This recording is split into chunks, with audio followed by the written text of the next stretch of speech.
All right, welcome back to the channel. It's your boy Fanon, and in this video, Errol Spence Jr. makes his first statements on Instagram after his defeat by Terence Crawford.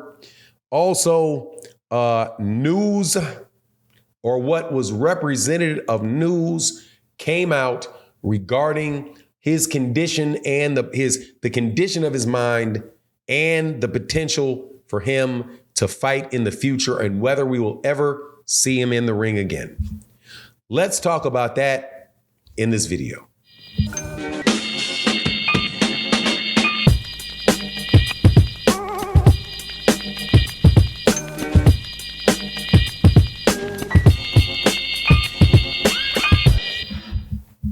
All right, welcome back to the channel. It's your boy Fanon, and in this video, we're going to be in the 147-pound division, where Errol Spence Jr., who just lost his 3 titles to Terence Crawford last weekend, has made a public statement and let people know what is going on with him.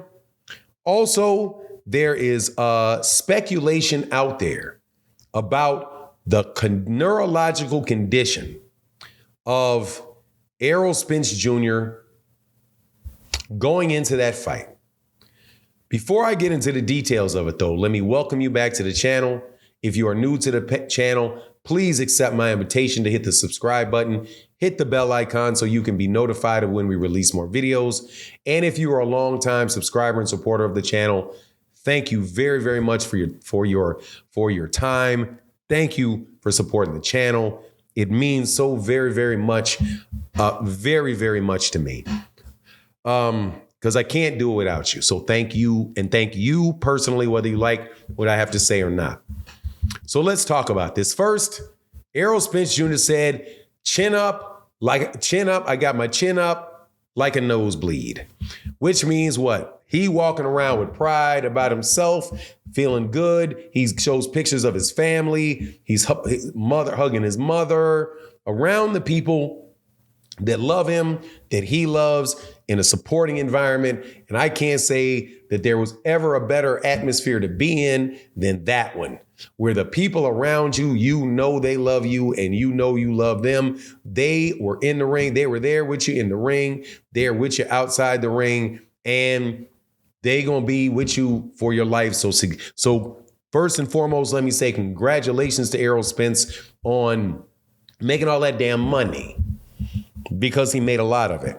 And hopefully everything is going to be okay with him, and he will go in the right path in life that, that works the best for him. He's done that so far, so I'm sure it'll continue. Now, there's another big elephant in the room. And trust me, man, I'm very tired to make this video, but I've got to talk about it on a video. At first, I was not going to, but I did a live stream about it, but I'm going to do it. There was a piece of what I would call trash that is going out and making a report about Errol Spence Jr.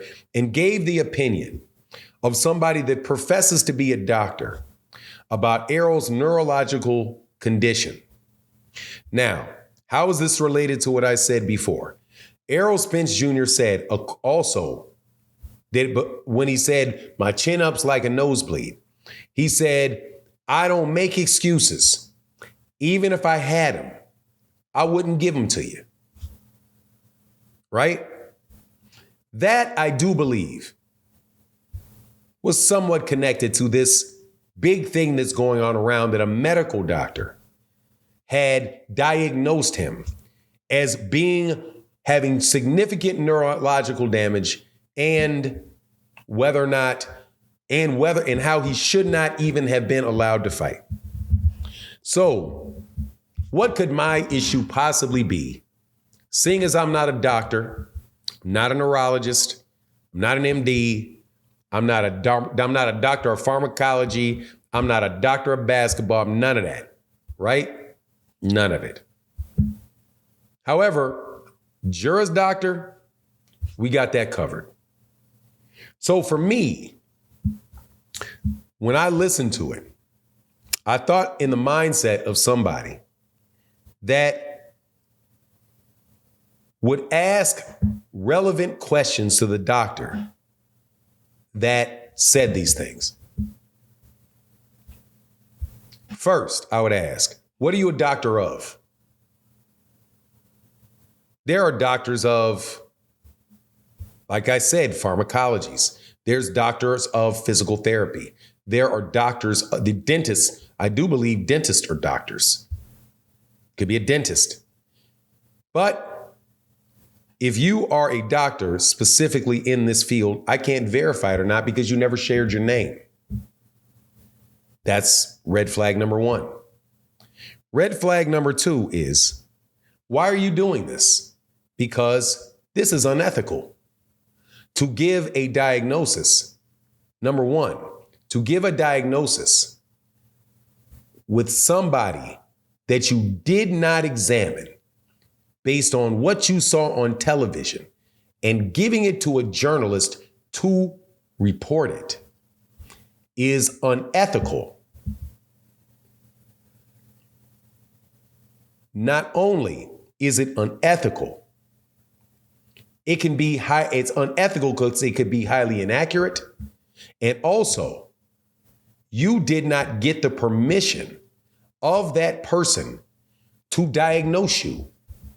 In the case that a doctor diagnoses someone and they give a public opinion about it, they are supposed to have the approval of the person that they diagnosed because their medical history is private. So people called me, asked me, and much love to everybody that did, and said, what do I think?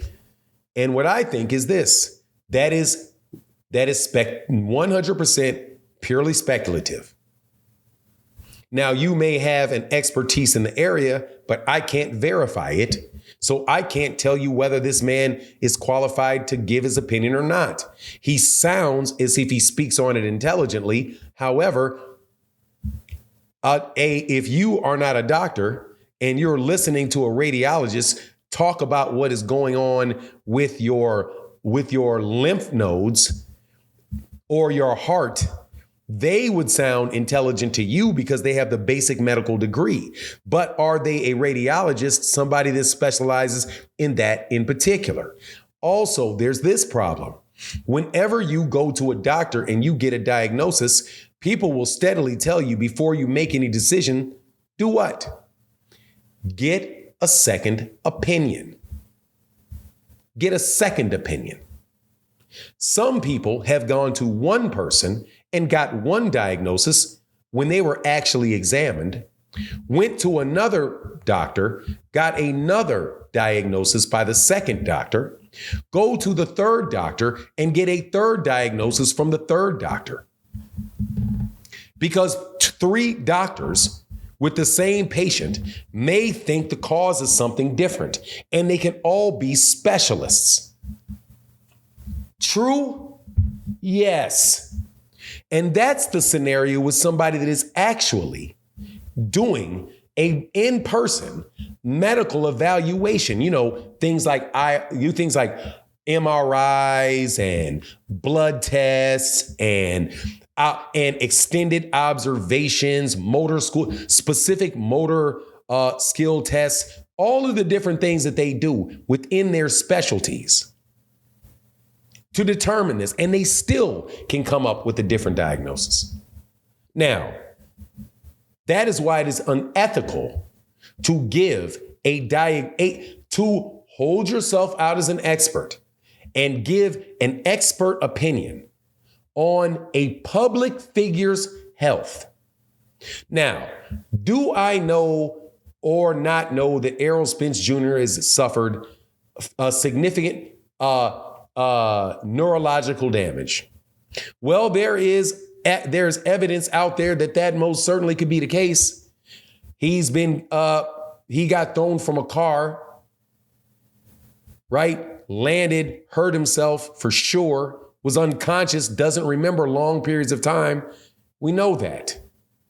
That is known, right? However, the statement, knowing what his situation is right now, whether he's fit to fight, whether the doctors conspired or were ethically ethically liquid or ethically flexible enough just to let it slide, how in the world can a person say that another doctor is ethically fluid or ethically flexible when you yourself are being ethically flexible by giving a diagnosis about somebody that you do not know in the media? Right?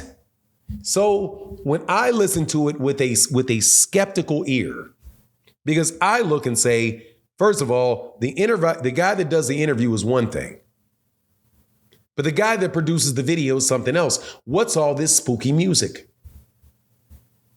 What's with all the video and all of this cars crashing and the fixture going back? That looks like a Hollywood produced horror film.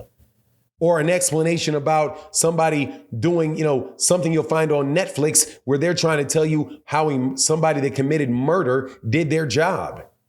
Not a man that walked out of the ring on his own power, went to his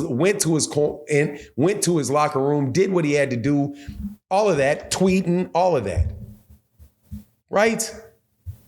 Now, could Errol Spence Jr. have significant neurological damage? Absolutely, he could. Absolutely, he could. And there was definitely something off about him going into that ring. However, you don't know what it is specifically unless you examine him. So to speculate that it is, and to the point where somebody will draw the conclusion that one of the things that show his issue is the fact that he even took the fight and try to act as if that is a display of your mind not quite being right, and as you get older or you get hurt, you make bad decisions.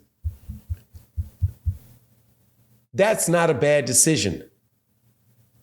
To go out and get $15, $20, $30 million for the job that you have when you know you're 33 years old and you only have so many fights left in your body before you have to quit. I want to know if going into a coal mine for a person that does not have any food, if he doesn't, and his kids have to eat and his wife has to eat, he needs to eat, they need a roof on their head. If it is illogical for them to go down into that coal mine and suck in all that air filled with all kind of debris that they know is going to kill them eventually because their dad died from it, uncle died from it, cousins died from it. Shoot, those people out there near them coal mines, towns that are now broke, are still wishing you'd bring the coal mines back because they have to eat. And that is not illogical at all. That is called necessity. And Errol Spence Jr. is a victim of necessity like anyone else. If Errol Spence Jr. was handed $1 billion not to fight anybody, I doubt he would say, oh, no, I want to go get punched in the head. Give me the $1 billion. But seeing as nobody's doing that for that young man, to unethically condition when you've not examined him, nor even if you did examine him, you didn't get his permission to do so, is unethical. So that's what I think of that. And does he have excuses? Well, for the crowd of people to say he don't make excuses, I want to answer that question because he ain't making no excuses. So why are people trying to dump a bunch on him that he never said? It's almost like you guys are trying to find a way to put the excuses there for him so you can not only tear the man down, you can also say he's making excuses when anybody mentions it. Because you guys are nefarious like that. But anyway, it is what it is. That's my take on the matter. Holler at you later. Deuces.